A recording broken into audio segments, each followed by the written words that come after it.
Hello दोस्तों, कैसे हो आप। उम्मीद है सब बहुत अच्छे से होंगे, मजे में होंगे और जम के टाइम वेस्ट कर रहे होंगे।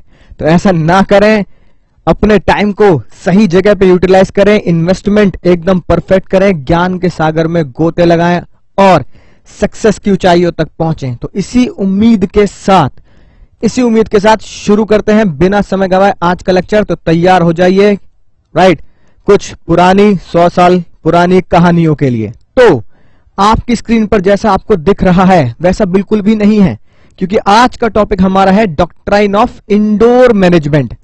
क्या है? Doctrine of indoor management. Doctrine मतलब रूल्स, राइट, यानी कि रूल ऑफ इंडोर मैनेजमेंट पढ़ना है। लेकिन उससे पहले हमें डॉक्ट्राइन ऑफ कंस्ट्रक्टिव नोटिस पढ़ना बहुत ज्यादा जरूरी है, क्योंकि इसके बिना वो बिल्कुल अधूरा है कि नहीं बात। ये चाशनी है तो वो रसगुल्ला है, एक दूसरे के बिना बिल्कुल अधूरा है। वाह सर, मजा आ गया। सबसे पहले समझते हैं क्या लिखा है आपकी स्क्रीन पर कि कंस्ट्रक्टिव नोटिस क्या होता है। नोटिस तो आपको पता ही है, हाथ में थमा देंगे। कंस्ट्रक्टिव का मतलब देखिए, कंस्ट्रक्टिव का मतलब होता है मान लिया जाएगा, राइट। तुम मानो या ना मानो, मान लिया जाएगा। चाहे तुम कुछ ना कहो, मैंने सुन लिया। आप कुछ कहो ना कहो, सुन लिया जाएगा। तू माने या ना माने दिलदारा, अस्सा तो तैनू रब माने या, है कि नहीं बात। तुम मानो या ना मानो, हम तो रब मान चुके हैं। ऐसे ही कानून भी यही बात कहता है। कानून कहता है कि आपको अच्छा लगे बुरा लगे, हमने तो मान लिया, है कि नहीं बात। मान लिया जाएगा यानी कि मानो या ना मानो, मानना पड़ेगा। सर क्या मान लिया जाएगा, क्या मानना पड़ेगा, ये तो पता नहीं लग रहा। ये मान लिया जाएगा और ये मानना पड़ेगा कि आउटसाइडर को सब पता है। जो भी किसी भी कंपनी से डील करेगा, उसे सब पता है। आपने जियो का सिम खरीदा है तो आपको जियो कम्युनिकेशन लिमिटेड के बारे में पूरी की पूरी नॉलेज है, सब पता है। यानी कि जाने अनजाने क्या लग चुका है, जाने अनजाने सेक्शन 399 लग चुका है, जो हम पहले भी कई बार डिस्कस कर चुके हैं कि जो भी पर्सन कंपनी से डील करता है, ये माना जाता है कि उस पर्सन ने article of association, memorandum of association पूरी तरीके से पढ़ रखा है और मजेदार तरीके से उसे समझ भी रखा है। आता माजी सटकली समझ रखा है। आई होप बात आपको समझ में आई होगी। तो सर सेक्शन 399 ने कंस्ट्रक्टिव नोटिस, है ना, कैसे पता किया, राइट, इस केस के थ्रू पता लगा। सेक्शन 399 कंस्ट्रक्टिव नोटिस भी कहा जाता है। कैसे? ध्यान से सुनना, ध्यान से देखना क्या है। In article it is written that loan can be approved and taken only by JN Viru। खतरनाक बात, अप्रूव्ड एंड टेकन, यानी कि लेने की जिम्मेदारी भी और अप्रूवल की जिम्मेदारी भी JN Viru की है। उनकी ही अप्रूवल से लोन लिया जा सकता है। लेकिन कंपनी ने लोन लिया और किससे लिया? ठाकुर से लिया, बहुत ही खतरनाक इंसान। Which was approved by Basanti. Case का खतरनाक मोड़ यह है कि किसने अप्रूव्ड कर दिया? बसंती ने अप्रूव्ड कर दिया। यहां क्या लिखा है सर? कुछ अलग ही लिखा है। जो वीरू की वाइफ है, 3 डायरेक्टर हैं, D1 D2 D3। अरे मौसी जी प्रणाम। ठीक है, 3 डायरेक्टर हैं। तो सबसे बड़ा सवाल यही उठा, क्या ये लोन जो बसंती ने अप्रूव कर दिया, क्या ये वैलिड है या नहीं है, राइट। बोरोइंग जो ठाकुर से ले ली, क्या वो बोरोइंग वैलिड हुई या नहीं हुई? सबसे बड़ा सवाल। टेंशन की कोई बातें नहीं है भाई और बहनों, डिसीजन आपके सामने है, बिल्कुल स्पष्ट शब्दों में लिखा हुआ है, no it is not a valid borrowing. क्योंकि अप्रूवल किससे चाहिए? JN Viru से चाहिए। बसंती कैसे अप्रूव कर सकती है? तो जिसके पास पावर ही नहीं है अप्रूव करने की, तो वो वैलिड नहीं होगा। हाँ सर, समझ चुके हैं और समझ चुके हो और बात अंतरात्मा तक पहुंच चुकी है, तो अंतरात्मा में जाके लगा लो कांटे। सर दिल पे लग गया ये तो यही तो मैं चाहता हूं, दिल पे लगेगी बात तो ही याद रहेगी, है कि नहीं बात। सुनो ध्यान से। क्या कहा मैंने कि इट इज वैलिड बोरोइंग। भैया अब ये क्या माना जाएगा? वैलिड बोरोइंग मानी जाएगी। क्योंकि पिछली ही स्लाइड में मैंने आपको समझा दिया था कि हम ये मानते हैं आउटसाइडर को सब पता है कि नहीं बात? तुझे सब है पता मेरी माँ, है ना, जैसे माँ को सब पता होता है ना, ऐसे आउटसाइडर को भी सब पता है, ये कंपनी लॉ मानता है। ठीक है ना, सुनो ध्यान से। अब जब बोरोइंग ठाकुर से ले ली गई तो वो वैलिड इसलिए मानेगी क्योंकि ठाकुर से ये कहा गया कि भाई जब 399 तेरे ऊपर लगा तो ये हमने मान लिया, मानो या ना मानो, मानना पड़ेगा कि तुझे आर्टिकल के बारे में पता था, तुझे मेमोरेंडम के बारे में भी पता था, और अगर उनमें लिखा है कि जय एंड वीरू ही अप्रूव करते हैं तो इसका मतलब ये बात तुझे पता थी कि जय और वीरू ही अप्रूव करते हैं लोन। जानबूझकर लोन दे दिया, किसके अप्रूवल पे? बसंती के अप्रूवल पे। तो किसकी गलती हुई? गलती किसकी? गलती हुई ठाकुर की, और ठाकुर की गलती हुई तो ठाकुर ही झेलेगा, क्योंकि कंस्ट्रक्टिव नोटिस ने तो क्या दिया? तुझे पता थी ठाकुर साहब, तुम्हें पता थी, फिर भी तुमने जानबूझकर लोन दिया बसंती के अप्रूवल पे। It is your and only your fault. तो लोन वैलिड माना जाएगा, और क्या लिख देंगे? Contract, therefore contract is not binds on company, और ये कॉन्ट्रैक्ट कंपनी के ऊपर बाइंड भी नहीं होगा, यानी ठाकुर साहब कंपनी के खिलाफ लोन रिकवरी का केस नहीं कर सकते। सर बड़ा खतरनाक सी बात थी, खतरनाक कुछ भी नहीं था, ये आप जानते ही हैं। राज की बात लिख लो, सब समझ में आ जाएगी। Doctrine of constructive notice, doctrine of constructive notice company के फेवर में काम करता है। ठीक है ना, GKPL कर लेना इसे, GKPL। सर GKPL घोट के पी लेना इस बात को कि doctrine of constructive notice company के फेवर में काम करता है, यानी कि आउटसाइडर ठाकुर साहब जो है हमारे, आउटसाइडर के अगेंस्ट होता है ना? किसके अगेंस्ट होता है? आउटसाइडर के अगेंस्ट होता है। हम ये मानते हैं भाई साहब आपको सब पता है। उम्मीद है बात आपको समझ में आ चुकी होगी। देखते हैं क्या यही बात हमारे नोट्स में लिखी है बहुत बढ़िया तरीके से। जी हाँ सर, बिल्कुल वैसे लिखा है। Doctrine of constructive notice section 399 of the companies act 2013 provide that any person, कोई भी, दुनिया का कोई भी बंदा क्या कर सकता है? इंस्पेक्ट कर सकता है। ठीक है ना, डॉक्यूमेंट को, जो इलेक्ट्रॉनिक आजकल तो इलेक्ट्रॉनिक मीन्स में आप साइट पे जाइए और चेक कर लीजिए, राइट। जो रजिस्ट्रार के पास है रिकॉर्ड ले सकता है ना, copy, extract, document including certificate of incorporation. क्या मैंने आपको मेमोरेंडम आर्टिकल का जब वो पूरा का पूरा डॉक्यूमेंट दिखाया था तो मैंने आपको सर्टिफिकेट ऑफ इनकॉर्पोरेशन दिखाया था, किसका? रिलायंस का, of any company on payment of prescribe fees. जो भी फीस है आप उसे देखे कंपनी से ले सकते हैं। The memorandum and article of the association of the company में registered the register of the company become memorandum क्या होता है? मेमोरेंडम आर्टिकल पब्लिक डॉक्यूमेंट, जनता की अमानत जनहित में जारी, और वो हर टाइम अवेलेबल है इंस्पेक्शन के लिए किसी भी पर्सन के द्वारा nominal fee pay. In other word section 399 having giving the right of inspection to all, it is the duty. सबसे खतरनाक बात ये लिखी है, अब ये ठाकुर साहब की ड्यूटी है।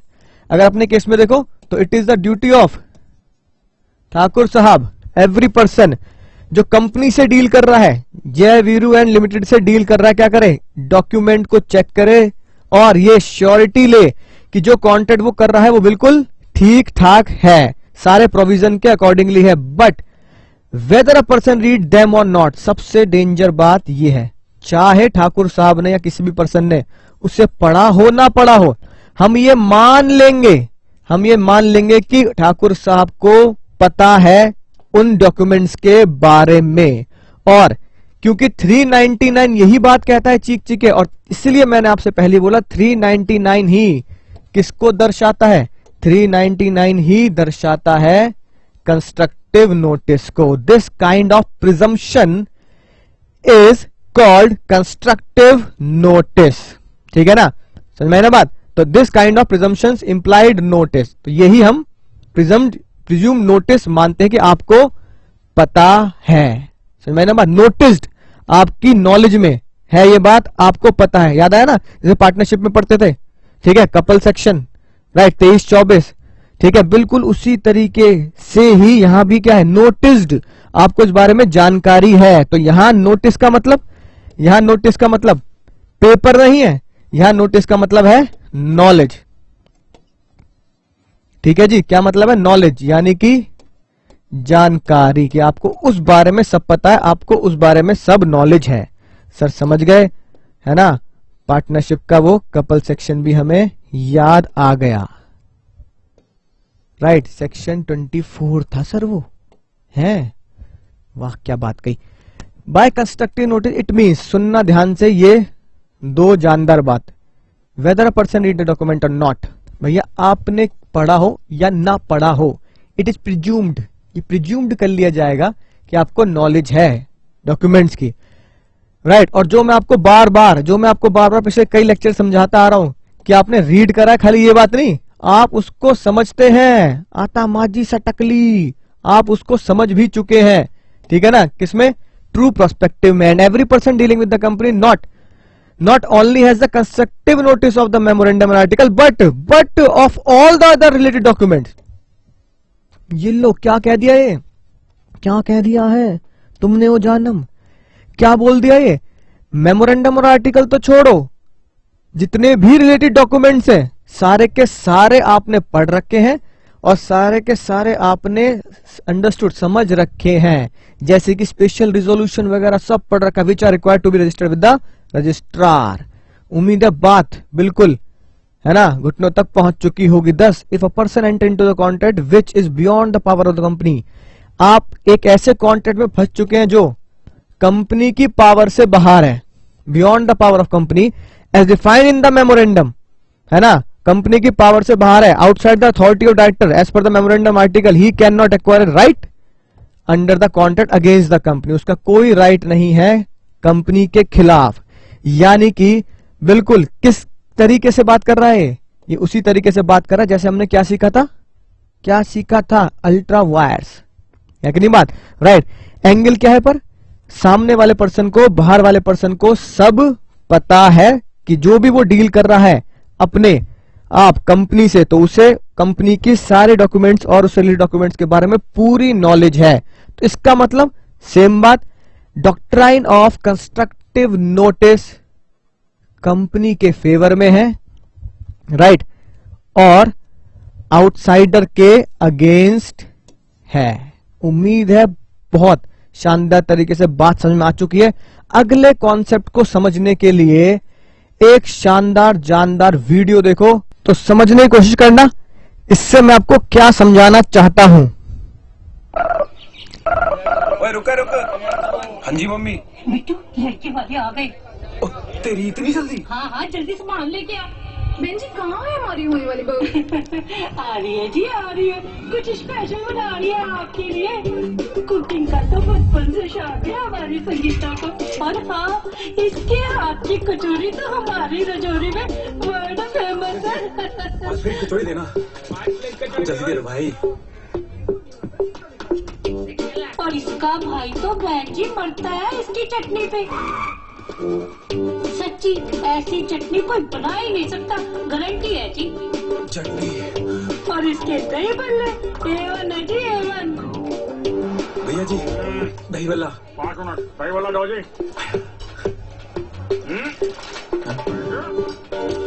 थैंक यू भाई साहब थैंक यू तो आप तब बोलेंगे ना जब एक बार इसके हाथ के गुलाब जामुन खाएंगे। इसकी कनेडा वाली बुआ जब भी आती है ना डोंगा भर के ले जाती है।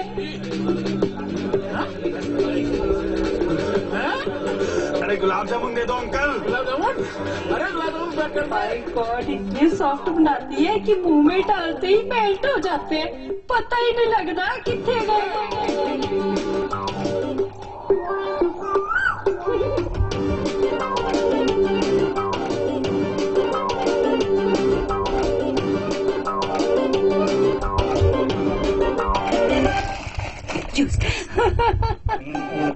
लो आ गई, सुबह से अकेली लगी है किचन में। इंडिया के कुछ अलग ही है। समझ में आया कुछ? सर कुछ समझ नहीं आया, ये बस ऐड तो बढ़िया लगा पर बात कुछ जमी नहीं। सुनो ध्यान से, हुआ ये कि लड़के वाले लड़की को देखने आ रहे हैं, ठीक है, आपको बताइए दिख ही रहा है, और आंटी जी फुल डिस्क्रिप्शन दे रही है, फुल डिस्क्रिप्शन, कि भैया A1 के दही बल्ले और ये गुलाब जामुन मुंह में जाती मेल्ट, ये वो दुनिया भर की बातें। समझ ना बात। अब अगर लड़के वालों को ये बात बायोडेटा में लिखी थी, ठीक है नहीं बात, कि भाई लड़की बहुत अच्छा खाना बनाती है, बहुत ही शानदार खाना बनाती है, और फिर ये सब इतना बढ़िया बढ़िया व्यंजन, चटनी के बिना तो मजा ही नहीं आएगा, है कि नहीं बात। खाना शुरू कर देते हैं तो ये दांत दिखा ना पीले पीले, ये इंसान क्या समझेगा। अम्मा जी, है कि नहीं बात। अम्मा जी कान में वाली पहन के, है ना, अम्मा जी क्या समझेंगी, आंटी जी अंकल जी ये क्या समझेंगे। और इनकी जगह अगर तुम भी होते तो तुम भी क्या समझते कि ये खाना किसने बनाया है, ये खाना लड़की ने ही बनाया है। यही समझोगे, हाँ सर यही समझेंगे कि खाना लड़की ने बनाया है। पर एक्चुअली में सिर्फ आप और मैं जानते हैं, लड़की की मम्मी जानती है, लड़की का भाई जानता है, लड़की जानती है कि उन्होंने ये खाना नहीं बनाया, ठीक है ना। और लेकिन इन सबको धोखे में रखा है, इनको लग रहा है कि खाना उस लड़की ने ही बनाया है। पूरा का पूरा कॉन्सेप्ट इसके ऊपर बेस्ड है। ये बताओ क्या लड़के वालों को पता लग सकता है कि खाना लड़की ने नहीं बनाया। बताना, नहीं पता लग सकता। क्यों? क्योंकि वो तो बाहर से बस खा के चले जाएंगे। रसोई में जाना, यानी कि जहां एक्चुअली में खाना बना होना चाहिए, रसोई में जाना अलाउड ही नहीं है कि नहीं बात। क्या वो बोल सकते हैं, क्या लड़के की अम्मा लड़के के मम्मी पापा ये बोल सकते हैं, चेक करा तूने बनाया नहीं बनाया, चलिए रसोई में देखो जरा समोसे, कढ़ाई तो चढ़ी नहीं है, ठीक है, चटनी वाला जार दिखाइयो, ये तो पिसी नहीं है। क्या जाना रसोई में अलाउड है? जाना अलाउड नहीं है। शादी हो जाती है और बाद में पता लगता है लड़की को तो कुछ बनाना नहीं आता, सिवाय मैगी बनाती है वो, मैगी मैगी मैगी, है कि नहीं बात। तो लड़के वाले कहते हैं धोखा किया है हमारे साथ, धोखा किया है, हमें बताया ही नहीं गया। और जो उस दिन सब कुछ हमारे सामने, है ना, दिखाया गया, समोसे, ठीक है, गुलाब जामुन, सब फेक बात थी कि लड़की ने बनाए हैं। तो ये बताओ अब क्या लड़के वाले इसके ऊपर केस कर सकते नहीं कर सकते? राइट। लड़की वाले पढ़े लिखे निकले तुम्हारी तरह, तुमने और लड़की वालों ने एक ही बात बोली, sir sir sir sir sir sir सुनने से पहले एक बात और जान लीजिए, सेक्शन 399 सर आपके ऊपर सेक्शन 399 लगेगा, हम ये मानेंगे आपको, है कि नहीं बात, आपको सब पता है, ठीक है जी, आपको सब पता है। डॉक्ट्राइन ऑफ कंस्ट्रक्टिव नोटिस आपके पास है, आपको सब पता है। कंपनी का मेमोरेंडम, कंपनी के आर्टिकल और कंपनी से रिलेटेड इंपॉर्टेंट डॉक्यूमेंट सब आपने पढ़ रखे हैं और आपको उसकी पूरी की पूरी नॉलेज है कि नहीं बात। ये बोलोगे ऐसे ही सेम कंपनी ने भी बोला कि भाई साहब सब पता है आपको। लेकिन यहां एक बात देखो जो बहुत गहराई से समझने वाली है। क्या इन लोगों को रसोई में जाने की इजाजत है?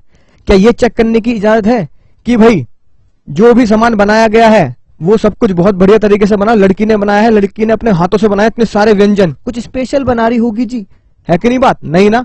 सेम बात हमारे अगले कॉन्सेप्ट इंडोर मैनेजमेंट ने भी यही बोली। इंडोर मैनेजमेंट यानी इंडोर, दरवाजे के अंदर, रसोई के दरवाजे के अंदर जब आप घुसेंगे तो आपको पता लगेगा कि अंदर जो भी काम हो रहा है वो कंपनी का, घर वालों का इंटरनल मैटर है, उसमें बाहर वाले नहीं झांक सकते, बाहर से ऐसे करके, अरे भैया खाना कौन बना रहा है, क्या चल रहा है कंपनी में, तो बाहर वाले उसमें नहीं झांक सकते। यही बात लॉ में लिखी है, सुनो ध्यान से। अगर इंडोर मैनेजमेंट का मैटर है, इंटरनल कंपनी के इंटरनल रेगुलेशन का मैटर है, तो उन मैटर में बाहर वाला ये प्रिज्यूम कर सकता है, उन मैटर्स में बाहर वाला, ये सब जो लोग दिख रहे हैं आपको, उन मैटर में ये बाहर वाले लोग सब प्रिज्यूम कर सकते हैं कि इंटरनल दरवाजे के अंदर जो भी किया गया है वो बिल्कुल सही किया गया होगा, जो भी हो रहा है वो बिल्कुल ठीक हो रहा है ना, हम ये बात अज्यूम करेंगे। तो इंडोर मैनेजमेंट ने कहा कि मैं आउटसाइडर के फेवर में काम करता हूं, ठीक है। कॉन्सेप्ट अगर आप समझ चुके हैं तो अब बस रीड लेना है, टेंशन वाली कोई बात है ही नहीं। इंडोर मैनेजमेंट ने क्या बोला कि मैं आउटसाइडर के फेवर में काम करता हूं, राइट।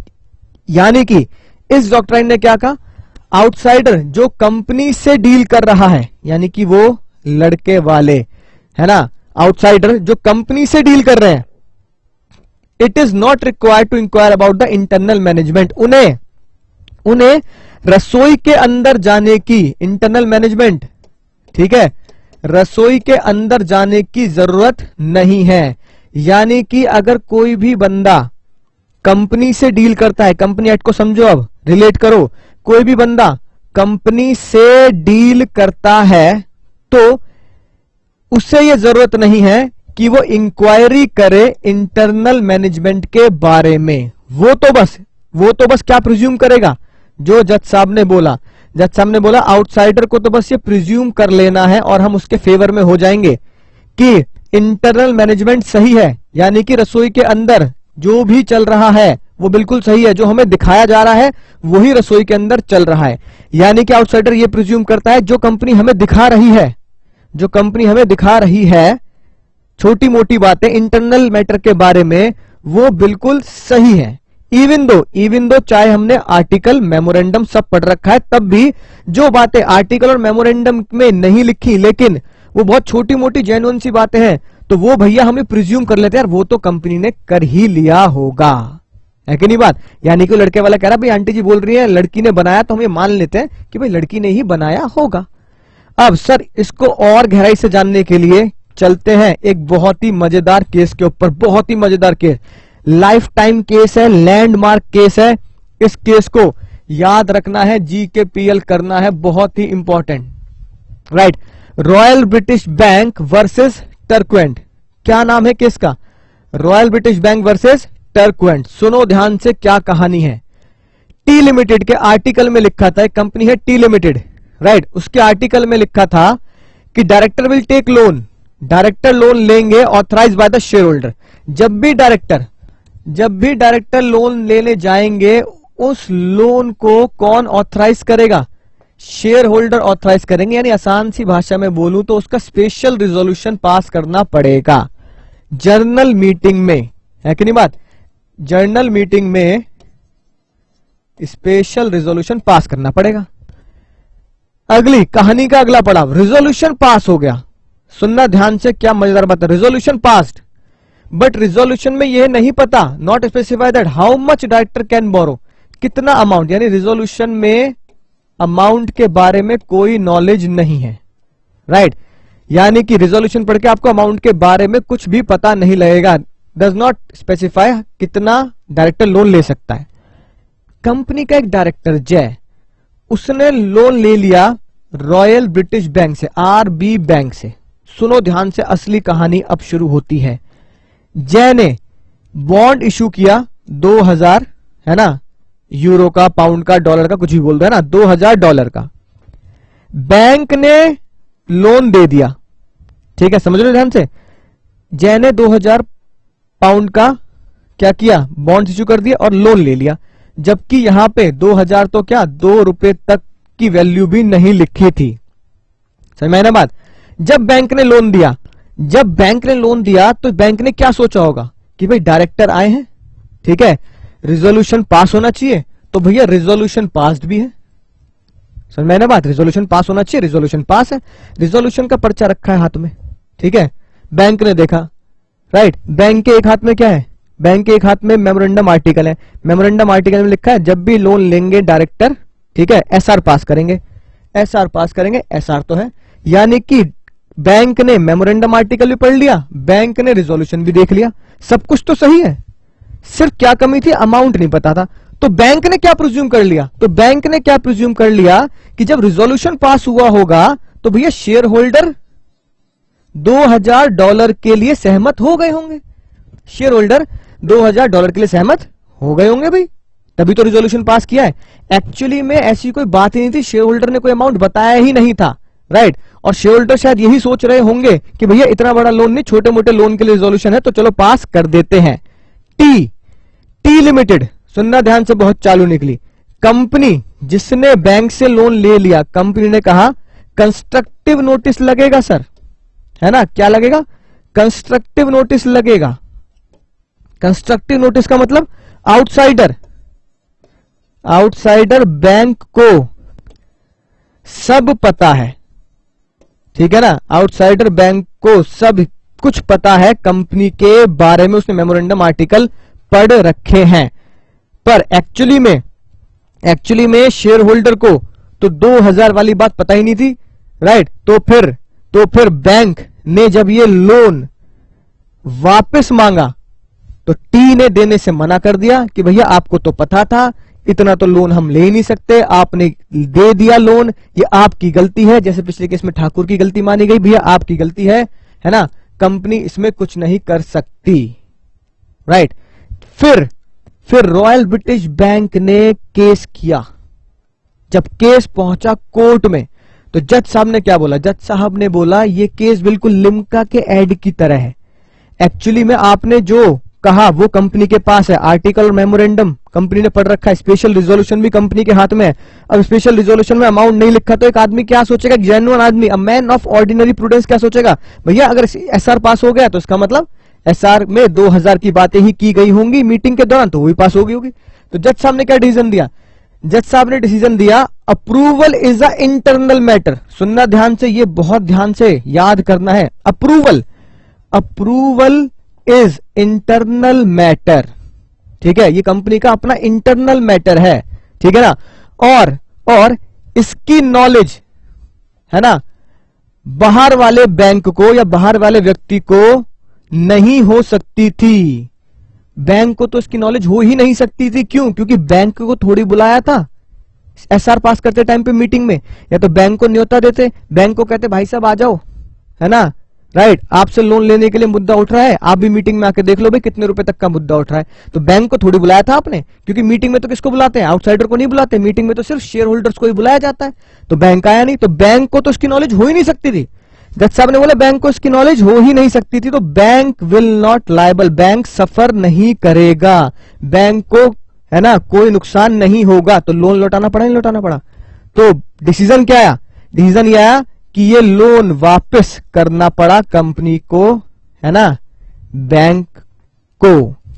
अगर बात आपको समझ में आई होगी, ये जो दलील पेश की गई, कंस्ट्रक्टिव नोटिस लगता है जी, कंस्ट्रक्टिव नोटिस लगता है जी, तो बैंक की गलती है।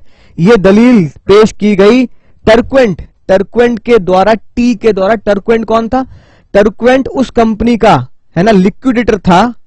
लिक्विडेटर समझते हो ना, जो कंपनी को बंद कराता है, वाइंड अप कराता है, डिसॉल्व कराता है, उसे बोलते हैं लिक्विडेटर। वो कंपनी का लिक्विडेटर था, ठीक है। किस कंपनी का, जिस कंपनी ने है ना बैंक से, रॉयल ब्रिटिश बैंक से लोन लिया था। तो लिक्विडेटर की इन दलीलों पर, ठीक है, कंपनी हार गई, राइट, यानी कि एक तरीके से टर्क्वेंट हार गया, बैंक जीत गया। इसकी वजह से हम डॉक्ट्राइन ऑफ इंडोर मैनेजमेंट को, टर्क्वेंट रूल भी कहते हैं। क्या बोलते हैं, टर्क्वेंट रूल। तो डॉक्ट्राइन ऑफ इंडोर मैनेजमेंट का दूसरा नाम टर्क्वेंट रूल भी होता है। उम्मीद है आप ये बात बहुत गहराई से समझ चुके हैं। तो चलिए देखते हैं नोट्स में कानून इसके बारे में क्या बातें करता है। ध्यान से पढ़ेंगे। Facts of the Royal British Bank versus Turquand, right. Mr. Turquent was the official manager liquidator of the insolvent Cameron Coalbrook Steam Coal and Swansea and Lower Railway Company। है कि नहीं बात, अजीब से नाम है, जाने दो। It was incorporated under the Joint Stock Company 1844। The company had given a bond। मुद्दे के बाद यहां शुरू है। कंपनी ने क्या किया, बॉन्ड इशू किया, जैसे मैंने आपको दिखाया, कितने पाउंड का, 2000 रॉयल ब्रिटिश बैंक को, which secured the companies drawing on current account, यानी कि एज अ, है ना, सिक्योरिटी भी रख दी। Bond was under the company seal, bond पे कंपनी के साइन भी हैं, डायरेक्टर्स के भी साइन है, 2 डायरेक्टर के, सेक्रेटरी के भी साइन है, यानी कि जो बातें होनी चाहिए वो सब पूरी है, right. When the company was sued it alleged that under the registered deed और सेटलमेंट, है ना, director only had a power to borrow of the amount authorised by the company resolution. यानी डायरेक्टर सिर्फ उतना ही लोन ले सकता है, यानी बॉन्ड इशू करके डायरेक्टर उतना ही लोन ले सकता है जितना ऑथराइज्ड बाय कंपनी रिजोल्यूशन, जितना रिजोल्यूशन में लिखा जाएगा डायरेक्टर उतना ही लोन ले सकता है। लेकिन आपको पता है रिजोल्यूशन में तो कुछ भी नहीं लिखा था। तो क्या डिसाइड किया गया जज साहब के द्वारा? बॉन्ड वॉज, खतरनाक बात, बॉन्ड वॉज वैलिड, यानी कि जो लोन लिया है वो बिल्कुल वैलिड है और उसे वापस चुकाना पड़ेगा। So the Royal British Bank could enforce the term, यानी कौन जीता? बैंक जीत गया। He said the bank was deemed to be aware of the director. He कौन है? टी टर्क्वेंट, जो कंपनी की तरफ से लड़ रहा है, ठीक है। उसने क्या बोला? Bank was deemed to be aware, bank को पता है कि डायरेक्टर उतना ही ले सकते हैं लोन, ठीक है, जितना अमाउंट रिजोल्यूशन में लिखा है, जितना अमाउंट रिजोल्यूशन में लिखा है। Article of association were registered with the company, article sub C है। So there was constructive notice, तो भैया कंस्ट्रक्टिव नोटिस है ना, जैसे हमने पहले देखा, भैया तुम्हें सब पता है। तो ऐसे ही टर्क्वेंट ने बोला बैंक तुम्हें सब पता है। आगे देखो, but the bank could not be deemed to know the ordinary resolution passed because these were not registrable, है कि नहीं बात? क्योंकि जो ऑर्डिनरी रिजोल्यूशन है, ठीक है ना, वो रजिस्ट्रेबल नहीं थे। The bond was valid because there was no requirement. अब खतरनाक बात, जिसके ऊपर पूरा का पूरा लॉ बेस्ड है, there was no requirement to look into the company's internal working. और इसी को तो मैं आपको बता रहा हूं, कंपनी के इंटरनल वर्किंग को चेक करने की कोई जरूरत नहीं है, यानी कंपनी की रसोई में झांकने की कोई जरूरत नहीं है। This is the indoor management rule that the company's indoor affairs are company's problem. यही इंडोर मैनेजमेंट का रूल है कि कंपनी के इंटरनल मैनेजमेंट की प्रॉब्लम कंपनी की खुद की ही है, यानी कि बाहर वाला केस जीतेगा। दो रूल हमने पढ़ लिए। कंस्ट्रक्टिव नोटिस कंपनी के फेवर में, किसके फेवर में? कंपनी के फेवर में, यानी कि बाहर वाला हारेगा। इंडोर मैनेजमेंट बाहर वाले के फेवर में, बाहर वाले बैंक के फेवर में, कंपनी हारेगी। तो दोस्तों अब चलते हैं इसके अगले पड़ाव पर। बहुत ध्यान सुनना, कूल डाउन करो, कूल डाउन, है ना, रिलैक्स हो जाओ, फोकस करो, ध्यान से सुनो। अभी हमने पढ़ा इंडोर मैनेजमेंट, ठीक है, बैंक जीत गया, राइट, बाहर वाला जीत गया, कोई टेंशन वाली बात नहीं है।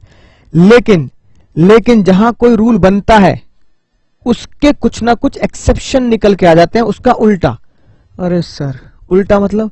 यानी कि अब मैं जो तुम्हें पढ़ाने जा रहा हूं वो एक्सेप्शन है इंडोर मैनेजमेंट के, वो एक्सेप्शन है टर्क्वेंट रूल के। उसमें अब जो पढ़ने वाले हैं उसमें बाहर वाला हारेगा, यानी कंपनी जीतेगी। इंडोर मैनेजमेंट में क्या पढ़ा? इंडोर मैनेजमेंट में पढ़ा बाहर वाला जीतेगा, बैंक जीता, बाहर वाला जीतेगा। इसका एक्सेप्शन क्या बना? बैंक बाहर वाला हारेगा। तो ध्यान से सुनेंगे दोस्तों, ध्यान से सुनेंगे एक एक करके कि एक्सेप्शन क्या कहता है। बहुत ही सिंपल सी बात है, एक्सेप्शन क्या कहता है। अगर जो मैंने आपको वीडियो दिखाई, अगर उसमें, सुने ध्यान से, अगर उसमें लड़की के माता पिता, लड़की खुद या लड़की का भाई लड़के वालों को ये बोले भाई साहब चेक कर लो कि खाना किसने बनाया है, रसोई के दरवाजे खुले हैं, जाइए चेक कीजिए, कढ़ाई देखिए, रसगुल्ले की चाशनी देखिए, सब कुछ हमारी लड़की ने बनाया। फिर भी बाहर वाले क्या बोल रहे हैं? जो खाना खाने आए हैं, जो रिश्ता करने आए हैं, अरे सर कैसी बात कर रहे हो, हमें देखने की क्या जरूरत है, अरे जो है सही है, हम नहीं जा रहे जी। गलती किसकी मानी जाएगी? गलती लड़के वालों की मानी जाएगी। बाद में अगर लड़की खाना बनाना नहीं जानती तो लड़के इस बारे में नहीं लड़ सकते कि हमें धोखे में रखा गया है ना, उस दिन तो इतनी बढ़िया चीजें खिलाई, उसमें तो कुछ भी नहीं बनाया। तो लड़की वाले क्या बोले? लड़की वाले बोलेंगे हमने पहले कहा था चेक कर लो, हमने पहले ही कहा था चेक कर लो, और भैया चेक नहीं किया तो आपकी गलती है, बाहर वाले की गलती है। बस ऐसे ही कुछ केसेस हैं जिसमें जज साहब ने यह बोला कि अगर बाहर वाले के पास चेक करने का मौका है और उसे इंटरनल मैनेजमेंट की रेगुलरिटी के बारे में, इररेगुलरिटी के बारे में, बेईमानी के बारे में पता है, तो पता होते हुए भी अगर वो कॉन्ट्रैक्ट कर रहा है तो फिर बाहर वाले की गलती है, क्योंकि उसे पता है या फिर उसके पास पूरा मौका है रसोई में जाके चेक करने का, तो बाहर वाले की गलती मानी जाएगी। उम्मीद है कॉन्सेप्ट समझ में आया होगा। तो केस देखो क्या आया। पहला, ठीक है, डायरेक्टर है सोलोमन, राइट। सोलोमन नाम इसलिए लिया ताकि आप थोड़ा सा समझ जाओ कि डायरेक्टर कंपनी के और कंपनी एक अलग पर्सन होती है और सोलोमन एज ए इंडिविजुअल अलग पर्सन होता है। बात याद आ गई होगी। डायरेक्टर है सोलोमन एस लिमिटेड, ठीक है। डिबेंचर इशू कर दिए खुद को ही, है ना, सेल्फ डिबेंचर इशू कर, कंपनी ने डायरेक्टर के द्वारा डिबेंचर इशू करवा दिए सोलोमन को, जो डायरेक्टर खुद था। समझ में आ गई ना बात। तो सेपरेट लीगल आइडेंटिटी ने सेपरेट लीगल आइडेंटिटी को क्या इशू कर दिए हैं, डिबेंचर इशू कर दिए हैं, राइट। और सोलोमन ने कंपनी को कितना उधार दे दिया, सोलोमन ने लोन दे दिया, उधार दे दी $3000 की। सुनना ध्यान से, कहानी बहुत मजेदार है। कोई स्पेशल रिजोल्यूशन पास नहीं था, कोई स्पेशल रिजोल्यूशन पास नहीं था। डायरेक्टर ने जब खुद ही को लोन दिया तो डायरेक्टर को पता था कि 1000 से एक्सीड होने पर एसआर चाहिए। डायरेक्टर को पता था कि लोन देते टाइम पे 1000 से ऊपर लोन के लिए एसआर पास होना चाहिए, लेकिन कोई भी एसआर पास नहीं किया गया, राइट। बात जब कोर्ट तक पहुंची तो डायरेक्टर ने पता क्या बोला, डायरेक्टर ने बोला कि मैं जो एक इंडिविजुअल हूं और सेपरेट लीगल एंटिटी हूं कंपनी की, है ना, कंपनी अलग है, मैं अलग हूं। तो भैया कंपनी के अंदर क्या चल रहा है, एसआर पास हुआ नहीं हुआ, कितने रुपए के लिए होना चाहिए, मुझे क्या पता। अब वही जो पर्सन डिबेंचर लेके लोन दे रहा है, भैया वो खुद ही तो डायरेक्टर की पोजीशन पर है, वो खुद ही तो डायरेक्टर है कि नहीं बात। तो जब वो खुद डायरेक्टर की पोजीशन पे है तो क्या उसे पता नहीं कि एसआर पास होना चाहिए। और जब वो खुद ही लोन गिवर है ना, लोन गिवर की पोजीशन पर है, राइट, तो वो कह रहा है कि मुझे पता नहीं कंपनी में क्या होना चाहिए। आप भाई साहब भले ही सेपरेट लीगल एंटिटी हो, एस लिमिटेड, ठीक है, और एक इंडिविजुअल पर्सन, आप दोनों ही एक सेपरेट लीगल एंटिटी हो, हम मानते हैं, लेकिन भैया एस लिमिटेड काम तो अपने एजेंट डायरेक्टर के थ्रू कर रही है। तो डायरेक्टर ने जब खुद को ही लोन दिया होगा तो क्या लोन देते टाइम पे उसे पता नहीं होगा कि मैं अगर खुद को ही लोन दे रहा हूं, यानी मिस्टर सोलोमन को लोन दे रहा हूं, सेपरेट लीगल एंटिटी को लोन दे रहा हूं, तो मुझे एसआर पास करना चाहिए। पता होगा नहीं पता होगा, पता होगा ना। तो बस यही डिसीजन आया जज साहब का। डायरेक्टर ये नहीं बोल सकता कि मुझे नहीं पता था एसआर लेना है, कि मुझे नहीं पता था स्पेशल रिजोल्यूशन लेना है, राइट। भैया तू डायरेक्टर है, खुद ही अगर इश्यू कर रहा है डिबेंचर, तो तुझे पता होना चाहिए कि भैया इतने बड़े लोन के लिए तो एसआर लेना ही है। तो डायरेक्टर को 1000 रुपए ही वापस मिले, राइट। यानी कि जब वापस देने की बारी आई, समझना ध्यान से, वापस देने की बारी आई तो भैया केस डायरेक्टर हारा और वापस मिले सिर्फ एस लिमिटेड से 1000 रुपए कह दो, या है ना पाउंड, कुछ भी कह दो, राइट। तो जज साहब ने क्या डिसीजन दिया, भाई साहब आप खुद जानते हो इस बात को, इसलिए 1000 रुपए ही आपको रिडीम किए जाएंगे। यानी कि कौन हारा, आउटसाइडर हारा, और आप इंडोर मैनेजमेंट का फायदा नहीं ले सकते। आई होप बात आपको बहुत अच्छे समझ में आ चुकी होगी। तो ये बना पहला एक्सेप्शन ऑफ इंडोर मैनेजमेंट, जिसमें बाहर वाले को हरा दिया गया। तो चलिए दोस्तों देखते हैं कानून इस बारे में क्या कहता है, ध्यान से देखेंगे। Exception to the doctrine of indoor management, indoor management का एक्सेप्शन क्या है, सुनो ध्यान से। पहले मुद्दे की बात पढ़ते हैं फिर केस पढ़ेंगे। You will notice that the aforementioned rule of indoor management is important to person dealing with the company, though it is, चाहे वो किससे डील कर रहा हो, डायरेक्टर से, अदर पर्सन से। मुद्दे की बात सुनो। They are entitled to assume the act, बाहर वाले बंदे को एंटाइटलमेंट है कि वो अज्यूम कर सकता है एक्ट ऑफ द डायरेक्टर और ऑफिसर ऑफ द कंपनी, ठीक है, कि उन्होंने अपने छोटे मोटे काम तो वैलिडली कर लिए होंगे।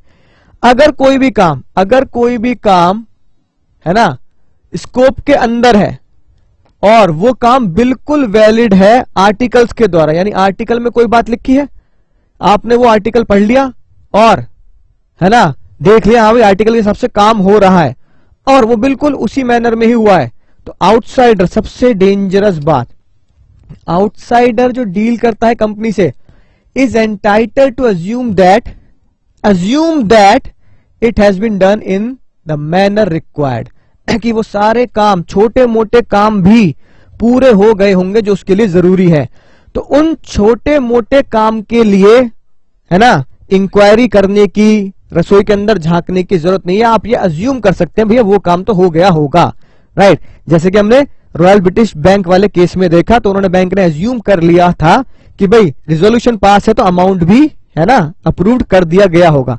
लेकिन लेकिन लेकिन लेकिन इस टर्क्वेंट रूल के कुछ लिमिटेशंस भी हैं और इस केस में उसके एक्सेप्शन नजर आते हैं।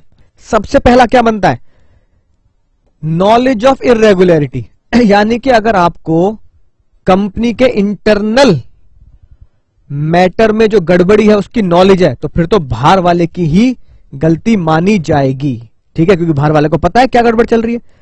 केस क्या है, केस जो मैंने आपको बताया वो यही आया, Howard versus patent ivory manufacturing company where the director could not be defend the issue, director खुद को बचा नहीं पाया या खुद को डिफेंड नहीं कर पाया जब उसने खुद को ही डिबेंचर इश्यू कर दिए, है ना, because they should have known, क्योंकि अगर वो खुद डायरेक्टर है कंपनी का और कंपनी के बिहाफ पर वो खुद को सेल्फ डिबेंचर इशू कर रहा है, राइट, तो खुद एज अ डायरेक्टर उसे पता है कि मुझे क्या करना जरूरी है, रिजोल्यूशन पास कराना जरूरी है या नहीं है, to which they were lending the money to the company, कि वो कितनी मनी कंपनी को उधार में दे सकता है, राइट, तो उसे एसआर पास कराना चाहिए जनरल मीटिंग में, विच दे हैड नॉट ऑब्टेन, और उसने वो एसआर पास नहीं कराया और क्या बोल दिया कि भैया मैं तो सेपरेट लीगल एंटिटी हूं, कंपनी अलग है, मैं अलग हूं, तो मैं इंडोर मैनेजमेंट का फायदा उठाऊंगा, बाहर वाला केस जीतेगा, मुझे तो इंटरनल मैटर के जो छोटे मोटे कार्य हैं उसकी नॉलेज है ना अज्यूम कर ली गई है मेरे द्वारा। तो बताओ वो खुद भी तो डायरेक्टर है, राइट, तो खुद डायरेक्टर तो खुद को एज अ कंपनी की पोजीशन पे आएगा तो पता होगा नहीं होगा, तो इसलिए वो केस हार गया। उम्मीद है बात आपको बहुत गहराई से तरीके से समझ में आ चुकी है। अगला केस देखो, अगला केस बहुत ही मजेदार, इसी के ऊपर बेस्ड है, मॉरिस वर्सेस है ना कैनसेन। केएनएस डायरेक्टर हैं एक कंपनी के, ठीक है जी, बात ध्यान से समझेंगे, बहुत ही मजेदार केस है इसलिए आराम से पढ़ा रहा हूं। केएनएस डायरेक्टर है कंपनी के, उन्होंने शेयर दे दिए एम को, है ना, एम भी क्या है, खुद एक डायरेक्टर है, राइट, तो एम जो अभी है ना, मान लो एम न्यू डायरेक्टर है, लेकिन ये बात कि के जो डायरेक्टर है कंपनी का पुराना, उसका जो अपॉइंटमेंट किया गया था वो गलत था, समझ रहे हो बात को, और एस जो डायरेक्टर है पुराना वो डिस्क्वालीफाई हो चुका है डायरेक्टरशिप से। डिस्क्वालीफाई कैसे, यानी कि उसके खिलाफ कोई दोष साबित हो गया, ठीक है ना, उसने कोई इलीगल काम किया जिसकी वजह से कंपनी लॉ ने, एनसीएलटी ने उसकी डायरेक्टरशिप कैंसिल कर दी, तो वो डिस्क्वालीफाई है।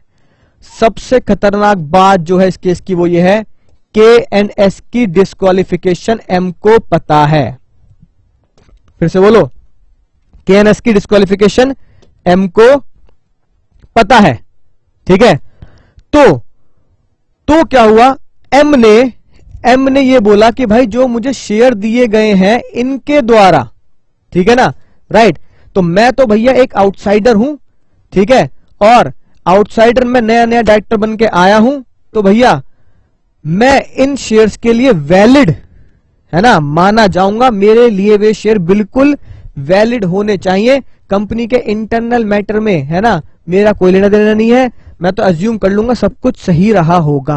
तो जज साहब ने क्या बोला, जज साहब ने बोला ना मुन्ना ना, अलॉटमेंट वॉज नॉट वैलिड। क्यों भले ही तुम आउटसाइडर हो, नए डायरेक्टर बन के आए हो, और पुराने डायरेक्टर्स ने तुम्हें क्या किया है, शेयर इशू कर दिए हैं, और तुम बोल रहे हो जी भैया मुझे तो है ना इंटरनल मैटर में अजम्पशन लेनी है। लेकिन खतरनाक बात यह थी कि इस बात का पता लग चुका था जज साहब को कि उनकी डिस्क्वालिफिकेशन का एम को पहले से पता था। तो जज साहब ने बोला तुम नए हो, अच्छी बात है, पर नलायक को तुम्हें इंटरनल मैटर के बारे में, इंटरनल इरेगुलरिटी के बारे में पता है कि नहीं पता? तो केस भी तो हम वही पढ़ रहे हैं। जब बाहर वाले को इंटरनल इरेगुलरिटी के बारे में पता होता है तो फिर इंडोर मैनेजमेंट उसकी सहायता नहीं करता। तो जज साहब ने यही डिसीजन दिया कि भाई तुझे पता था तो इंडोर मैनेजमेंट की सहायता नहीं ले सकता। बात समझ में आ चुकी होगी। इससे मोटी मोटी बात क्या समझ में आती है? राज की बात लिख लेना। कोई भी डायरेक्टर हो कंपनी का, कोई भी, है कि नहीं बात, इंडोर मैनेजमेंट डायरेक्टर पर अप्लाई होता ही नहीं। किसी भी कंपनी का कोई भी डायरेक्टर हो, इंडोर मैनेजमेंट का फायदा कि आउटसाइडर के फेवर में जाएगा केस, अप्लाई होता ही नहीं। क्यों? क्योंकि डायरेक्टर को सब पता होता है।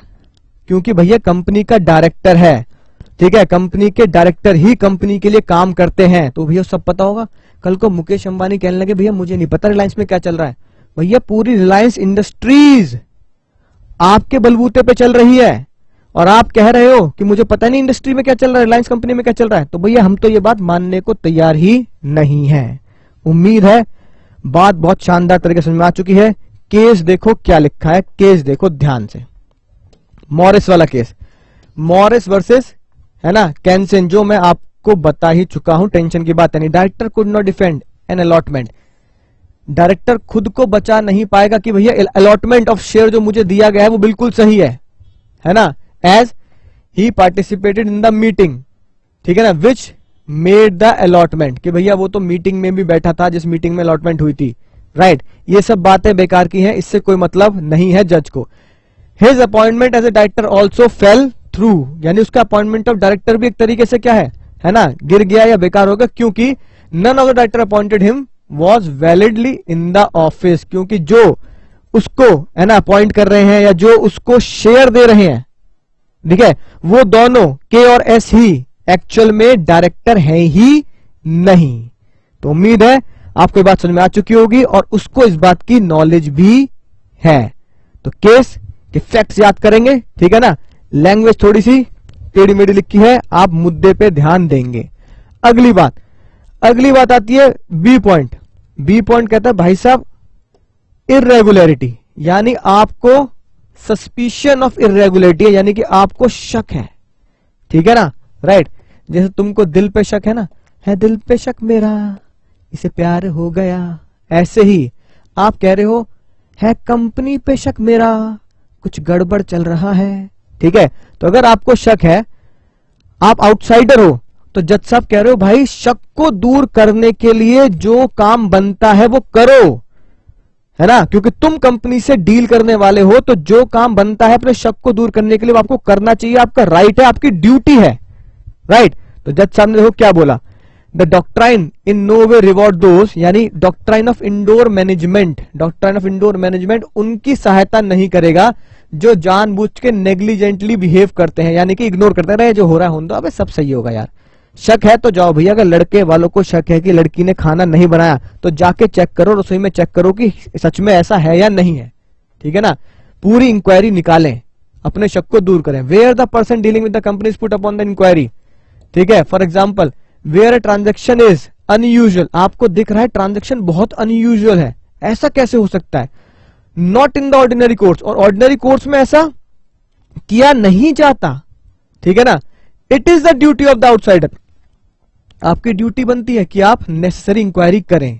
बिल्कुल सही बात है सर। ये बात किस केस से सामने आई?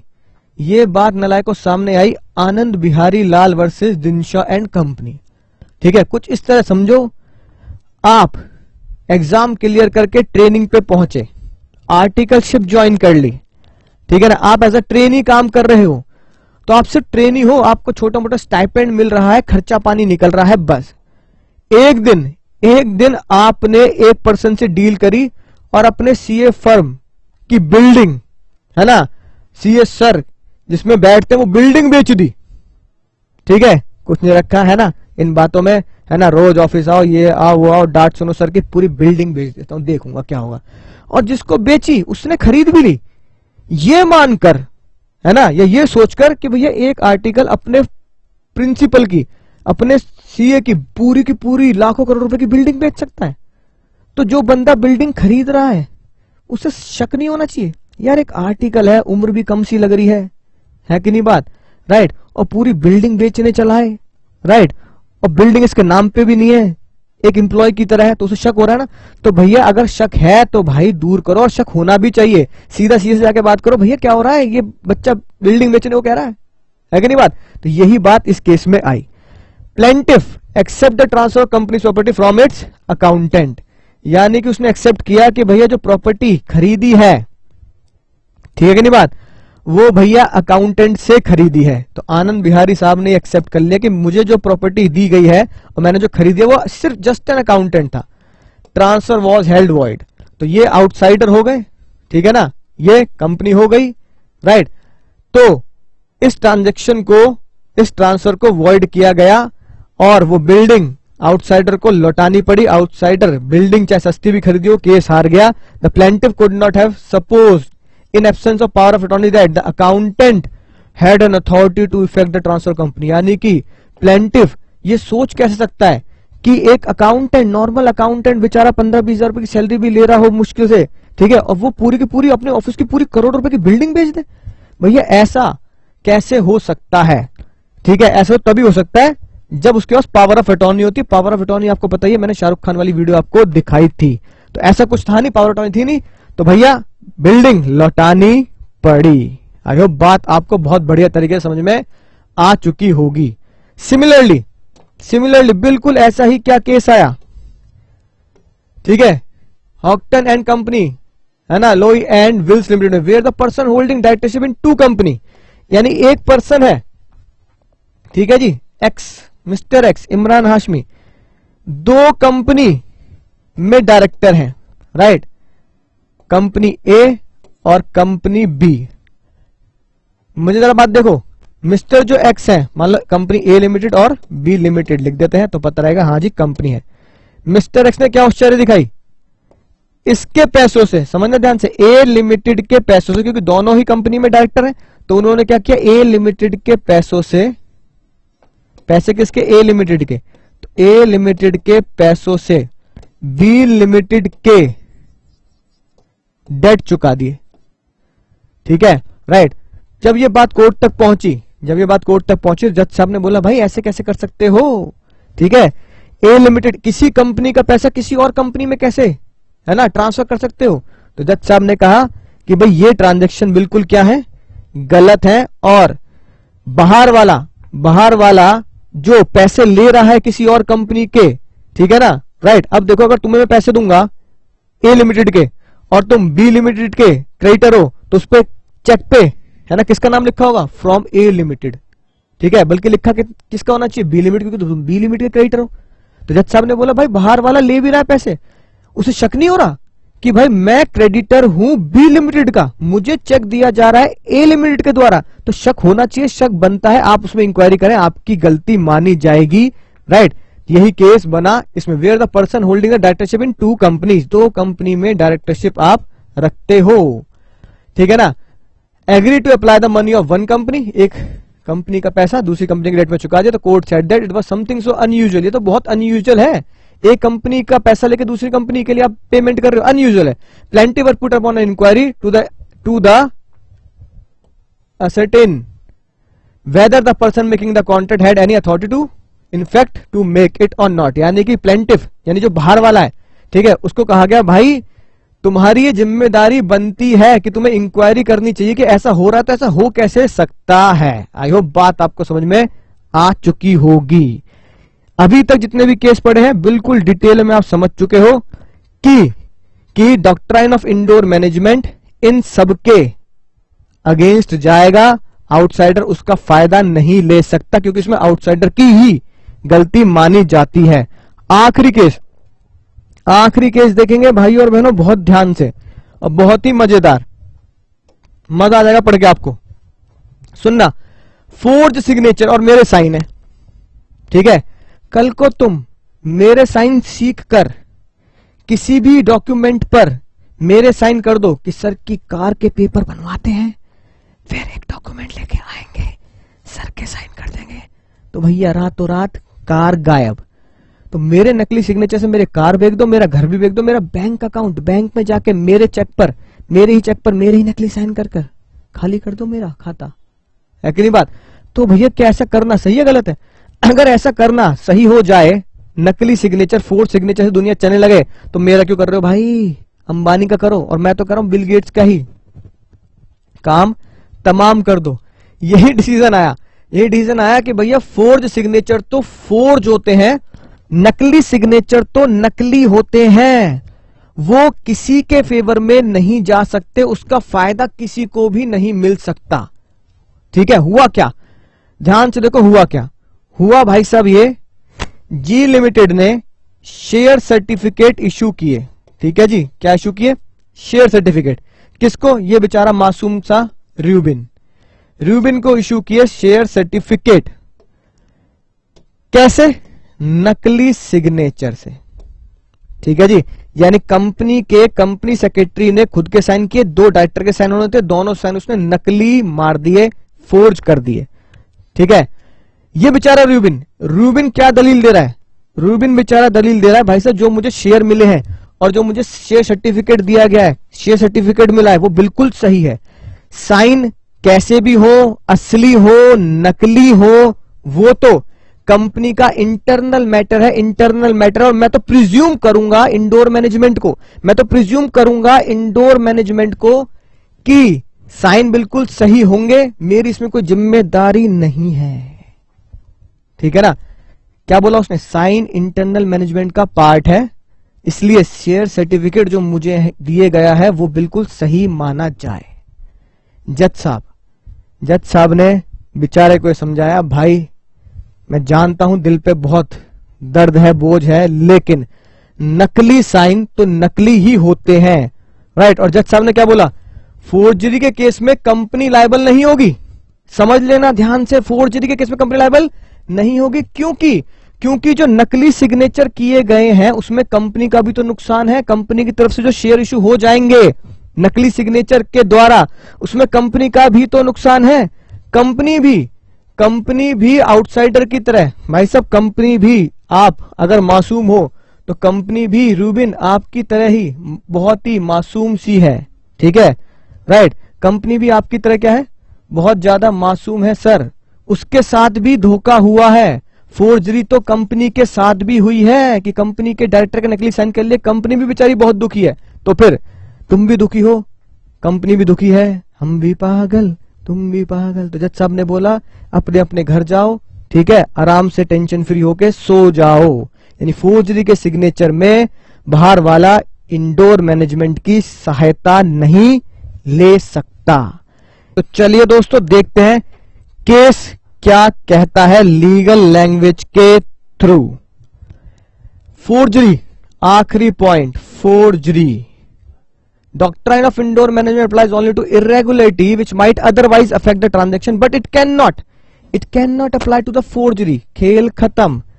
केस क्या आया? The only clear illustration is found. Only clear illustration, यानी एक ही केस है इसके ऊपर, the Rubin versus Great Fingel Consolidated. In this case, the plaintiff was the transferee of the share. यानी कि कौन? plaintiff कौन? रूबिन बेचारा है ना, शेयर सर्टिफिकेट लिए बैठा था, जो कंपनी की कॉमन सील लगाकर दिया गया। कंपनी सेक्रेटरी उसने सील भी लगाई कंपनी की, है ना, स्टैंप, साइन कर दिए 2 डायरेक्टर के फोर्ज, और सर्टिफिकेट इशू कर दिया। रूबिन बेचारा कहां पहुंचा? रूबिन पहुंचा sir court. Rubin contented that whether the signature were genuine और फोर्ज, भैया सिग्नेचर सही हो या गलत हो वो कंपनी का इंटरनल मैनेजमेंट का मैटर है, और मैं तो एज्यूम कर लूंगा ये बात, ठीक है। The company should be stop from denying the genuineness of the document, तो कंपनी को रोका जाए, स्टॉप रोका जाए ये बोलने से कि भैया वो तो एक नकली शेयर सर्टिफिकेट है, नकली साइन के द्वारा, भैया मैं तो एज्यूम कर रहा हूं वो इनका इंटरनल मैटर है, वो खुद जाने। यानी वो डॉक्ट्राइन ऑफ इंडोर मैनेजमेंट का फायदा लेना चाहता था, लेकिन जज साहब ने बहुत ही खतरनाक डिसीजन दिया। It was held that the rule has never been extended to cover such a complete forgery. Forgery पर डॉक्ट्राइन ऑफ इंडोर मैनेजमेंट का बेनिफिट आउटसाइडर को नहीं दिया जा सकता। उम्मीद है आप समझ चुके होंगे। तो दोस्तों एक बार फाइनली रिकैप कर लेते हैं कि हमने आज के लेक्चर में क्या पढ़ा है। ठीक है ना, आज के लेक्चर में क्या पढ़ा, क्या क्या बातें पढ़ी हमने, थोड़ा सा इसको साइड करेंगे। ठीक है, फोर्जरी के केस को, और पूरी जो बात है ना, पूरी जो बात समअप हमने पढ़ी है तो वो है जी ये, ध्यान से देखो, राज की बात, इसलिए मैं आपके लिए लिख के लाया हूं राज की बात। राज की बात क्या है? पहले हमने पढ़ा कंस्ट्रक्टिव नोटिस। क्या पढ़ा? कंस्ट्रक्टिव नोटिस पढ़ा, दिख रहा है नहीं दिख रहा? कंस्ट्रक्टिव नोटिस क्या था? कंपनी के फेवर में, कंपनी के फेवर में था, अगेंस्ट आउटसाइडर था। हम पहले ही मान के बैठे थे कि आउटसाइडर को सब पता है, तुझे सब है पता, ये वाला गाना गाते हुए। Indoor management, indoor management outsider के फेवर में, कि भाई आउटसाइडर को इंटरनल मैटर के बारे में कोई जानकारी लेने की जरूरत नहीं है, वो अज्यूम कर ले, रसोई में झांकने की जरूरत नहीं है। फिर उसके एक्सेप्शन पड़े तीनों के तीनों एक्सेप्शन में क्या हुआ? अगेंस्ट आउटसाइडर गया और कंपनी के फेवर में गया। हम आउटसाइडर को इंडोर मैनेजमेंट का बेनिफिट नहीं देंगे। तो उम्मीद है दोस्तों बहुत अच्छे तरीके से आपको ये कॉन्सेप्ट समझ में आया होगा। बहुत ही मजेदार कॉन्सेप्ट था, one of the finest concept of company law, और पूरे कंपनी लॉ को आपने बहुत शिद्दत से पढ़ा, उम्मीद है याद हुआ होगा। बहुत बहुत जबरदस्त तरीके से हमने इसकी एनालिसिस की है। तो मिलूंगा मैं आपको एक नए एक्ट में, एक नई वीडियो और पुरानी 100 साल पुरानी कहानियों के साथ। तब तक सिर्फ क्या करना है? पढ़ते रहना है, सीखते रहना, आगे बढ़ते रहना है और दुआओं में याद रखना है।